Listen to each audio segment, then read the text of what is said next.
ఉచిత varicose veins consultation మరియు screening, సర్జరీలపై special discount. భారతదేశంలోని best varicose veins Avis hospital ని సంప్రదించండి. మరింత సమాచారం కోసం ఈ నంబర్కి కాల్ చేయండి.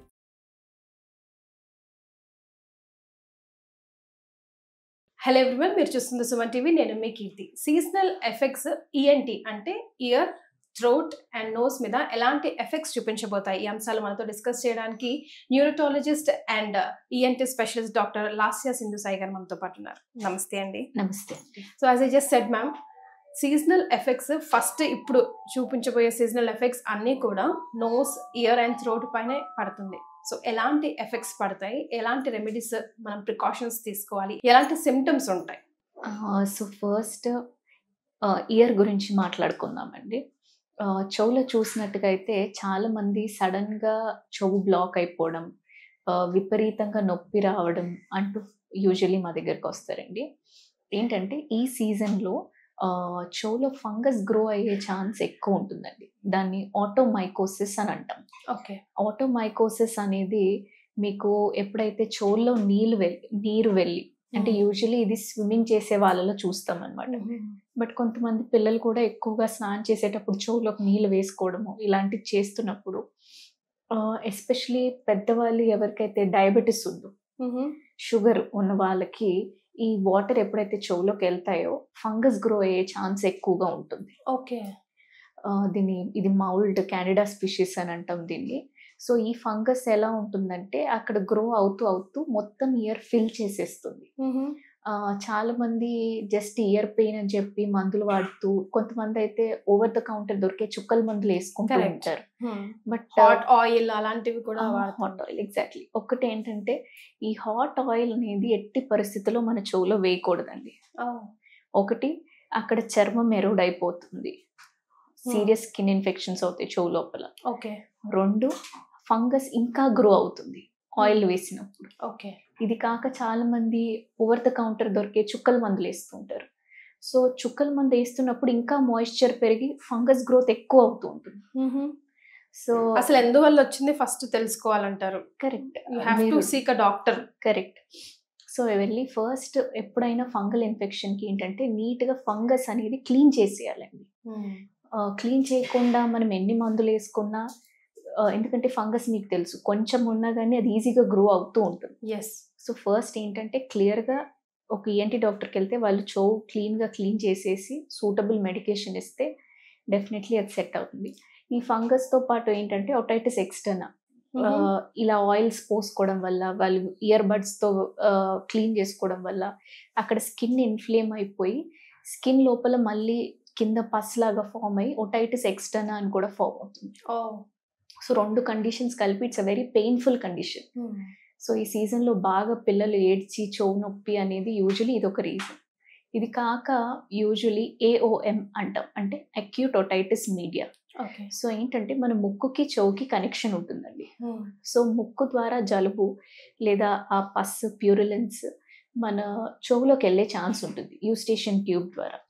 ఇది ఎస్పెషల్లీ పిల్లల్లో ఎలా ఉంటుందంటే ఆ యూస్టేషన్ ట్యూబ్ అనేది మామూలుగా పెద్దవాళ్ళలో స్లాంటింగ్గా ఉంటుంది. పిల్లల్లో ఏంటంటే ఆ యూస్టేషన్ ట్యూబ్ సైజ్ తక్కువగా ఉంటుంది, plus it's more horizontal. So horizontal ఉండడం వల్ల ఏంటంటే chances of infection from nose, అంటే నోస్లో నుంచి చీము ఇన్ఫెక్షన్లు ఈజీగా చెవులోకి వెళ్ళిపోతాయి. సో ఎప్పుడైతే అసలు అక్కడ పస్ ఎందుకు ఫామ్ అవుతుంది? ముక్కు నుంచి వెళ్తుంది, ముక్కులో ఇన్ఫెక్షన్ వచ్చి పస్ ఫామ్ అయినప్పుడు ఆ ఇన్ఫెక్షన్ అనేది చెవులోకి వెళ్ళే ఛాన్స్ ఉంటుంది. ఇది పిల్లల్లో మోస్ట్ కామన్ అనమాట. సో ఎప్పుడైతే ఈ ప్యూరిలెన్స్, మ్యూకాయిడ్ డిశ్చార్జ్, కోల్డ్, జలుబైనప్పుడు ఇది మన చెవులోకి వెళ్ళినప్పుడు చెవు లోపల అందరికి ఒక పొర ఉంటుందండి.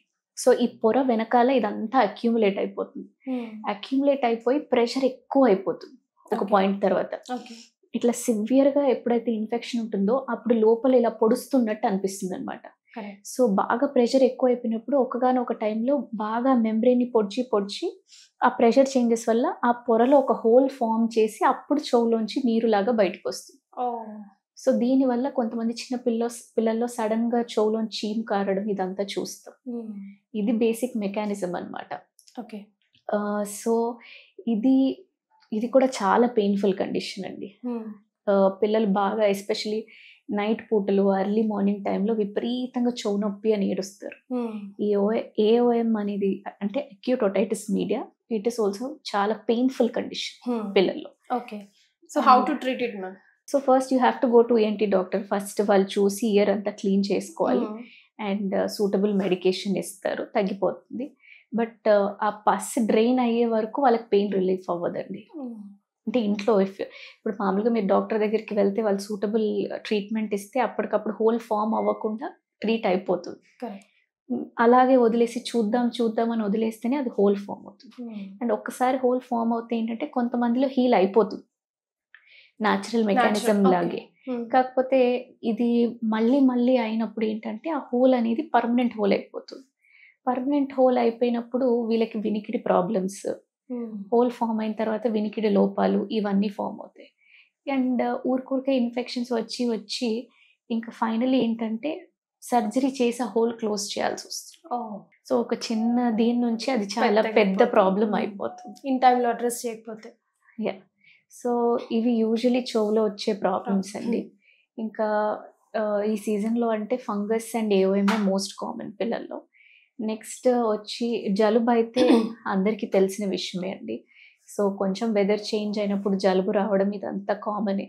కాకపోతే ఏంటంటే ఇప్పుడు పర్టికులర్గా ఈ సీజన్లో వచ్చే జలుబు మాత్రం ఆర్ కాఫ్ మాత్రం అసలు ఒక 1 month 2 months 3 months కూడా సతాయిస్తుంది మ్యామ్. అంటే డిపెండ్స్ అండి. మీరు ఎప్పుడైతే కరెక్ట్ ట్రీట్మెంట్ తీసుకుంటారో అప్పుడు డెఫినెట్లీ ట్రీట్ అవుతుంది. చాలా మంది ఏంటంటే జలుబే కదా అని చెప్పి హోమ్ రెమెడీస్తో సర్దు పెట్టుకుందామని అనుకుంటారు. కానీ ఏంటంటే ఫస్ట్ మీకు ఏదైనా ఇన్ఫెక్షన్ అయిందంటే అది వైరలా బ్యాక్టీరియలా అనేది తెలుసుకోవాలి. మీరు ఒక సూటబుల్ కరెక్ట్ ENT డాక్టర్ దగ్గరికి వెళ్తే they will be able to help you better. And ఇంకొకటి ఏంటంటే ఎలర్జీస్ కూడా ఈ సీజన్లో ఎక్కువగా ఉంటాయి. సో ఫస్ట్ మీకు అది ఎలర్జిక్ రైనైటిస్, బ్యాక్టీరియల్ ఇన్ఫెక్షనా, వైరల్ ఇన్ఫెక్షనా, సో ఇదంతా న్యాచురలీ డాక్టర్ డిసైడ్ చేసి మీకు కరెక్ట్ ట్రీట్మెంట్ ఇవ్వగలిగితే మీకు ఈజీగా ఉంటుంది. ప్రతిదానికి నేను ఓవర్ ద కౌంటర్ ట్యాబ్లెటే వాడతాను తగ్గాలంటే డెఫినెట్లీ దట్స్ నాట్ కరెక్ట్. ఎందుకంటే ఇలాగే కోల్డ్ అని వదిలేస్తే అది చెవులోకి వెళ్ళి ఇన్ఫెక్షన్స్ అవ్వడం, హియరింగ్ లాస్ అవ్వడం ఇవన్నీ అవుతూ ఉంటాయి.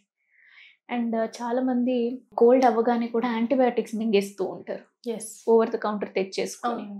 సో ఇది కూడా చాలా బ్యాడ్ హ్యాబిట్ అండి. ఎందుకంటే ఇలా చిన్న వాటికి మీరు యాంటీబయాటిక్స్ వాడితే రేపు పెద్ద ఇన్ఫెక్షన్స్ వచ్చినప్పుడు యాంటీబయాటిక్ రెసిస్టెన్స్ అనేది డెవలప్ అవుతుంది. ఎటువంటి జలుబైనా సరే మామూలుగా ఒక 3 రోజులైతే ఖచ్చితంగా ఉంటుంది. ఎక్సెప్ట్ ఇఫ్ ఇట్స్ ఎలర్జీ అయితే డెఫినెట్లీ ఆ ఎలర్జన్ అనేది పోతే మీకు రిలాక్స్ అయిపోతుంది ఎలర్జిక్ టాబ్లెట్ ఇస్తే. బట్ ఏదైనా ఇన్ఫెక్షన్ వల్ల మీకు జలుబు కలిగింది అంటే 3 days ఉంటుంది. మీరు మెడిసిన్ వాడినా వాడకపోయినా 3 days అయితే ఉంటుంది. కంగారు పడద్దు అంటారు. కంగారు పడద్దు. వెంటనే చాలా మంది ఏంటంటే జలుబు ఇంకా తగ్గట్లేదని యాంటీబయాటిక్ వేసేసుకుంటారు. సో ఒక 3 days అయితే మీ బాడీకి టైం ఇవ్వాలండి హీల్ అవ్వడానికి. అది చాలా ఎసెన్షియల్. అండ్ నెక్స్ట్ చాలా మంది పిల్లల్లో ఈ సీజన్లో రాత్రి సడన్గా నిద్రలోంచి లేవడం, ముక్కు బ్లాక్ అయిపోయింది, నోట్తో గాలి తీసుకోవడం ఇవన్నీ కూడా బాగా చూస్తుంటామండి. ఇది usually due to adenoid hypertrophy.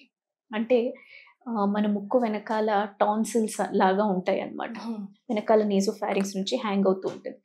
And ఒక 12 to 14 years వరకు చిన్నపిల్ల అంటే ఒక 1.5 2 years నుంచి 14 years వరకు ఆల్మోస్ట్ అందరి పిల్లల్లో అడినాయిడ్ అనేది ఉంటుంది. కాకపోతే సీజనల్ చేంజెస్ వల్ల ఆ అడినాయిడ్ సైజ్ అనేది పెరుగుతుంది అనమాట. ఎప్పుడైతే అడినాయిడ్ అంటే ముక్కు వెనకాల టాన్సిల్ సైజ్ బాగా పెరిగిపోతుందో అది ముక్కంతా అబ్స్ట్రక్ట్ చేసినప్పుడు ముక్కులోంచి గాలి అనేది వెనక్కి వెళ్ళదండి. సో ఇలా ముక్కులోంచి వీళ్ళు గాలి తీసుకోలేనప్పుడు నోట్ నుంచి గాలి తీసుకోవడం మొదలు పెడతారు. అండ్ పిల్లలు ఖచ్చితంగా ఎత్తు కావాలని అంటారు పడుకునేటప్పుడు రిలాక్సేషన్ కోసం. ప్లస్ వాళ్ళు నోరు ఓపెన్ చేసే పడుకుంటారు. అండ్ కొంతమంది సడన్ గా నైట్ లో లేచి కూర్చుంటారు ఊపిరాడట్లేదు అని చెప్పి. కొంతమందికి ముక్కులోంచి ఫ్లూయిడ్ లాగా కారుతూనే ఉంటుంది. అండ్ కొంతమందికి ఏంటంటే ఇట్లా ఫేషియల్ ఫీచర్స్ కూడా ఇలా డల్గా అయిపోతాయి, అడినాయిడ్ ఫేసీస్ అని అంటాం. అండ్ కొంతమందికి జా కూడా ఇలా రిట్రాక్ట్ అయిపోతుంది. సో ఇవన్నీ అడినాయిడ్ హైపర్ట్రోఫీ. అడినాయిడ్ ఎప్పుడైతే మీ ఎయిర్వేని అబ్స్ట్రక్ట్ చేస్తుందో అప్పుడే ప్రాబ్లం. అడినాయిడ్ అనేది చాలా కామన్. కానీ అడినాయిడ్ ఉంది కదా అని కంపల్సరీ సర్జరీ అని ఏం లేదు. మీకు చాలా ప్రాబ్లం అవుతుంది, ఎయిర్వే అబ్స్ట్రక్ట్ చేస్తుంది, మందులతో తగ్గట్లేదు అంటేనే అడినాయిడ్ సర్జరీకి సజెస్ట్ చేస్తాం. ఓకే. అదర్వైజ్ 3 days టైంలో మనం ఏం చేయొచ్చు అంటారు మ్యామ్ ఇంట్లో అంటే మీరు ఎక్కువ కోల్డ్ అవ్వకుండా అలా చూసుకోవచ్చు. బట్ బెటర్ మీరు ఈఎన్టీ డాక్టర్ దగ్గరికి వెళ్తే వాళ్ళు సూటబుల్ టాబ్లెట్ స్ప్రేస్ ఇస్తారండి. సో అన్నీ డేంజరస్ కాదు, కానీ అన్నీ రెక్లెస్ చేయడానికి ఈ సీజన్లో లేదు. ఏదైనా సరే కన్సర్న్ డాక్టర్ని కన్సర్న్ చేయడం చాలా ఇంపార్టెంట్ అంటున్నారు. Right, thank you so much.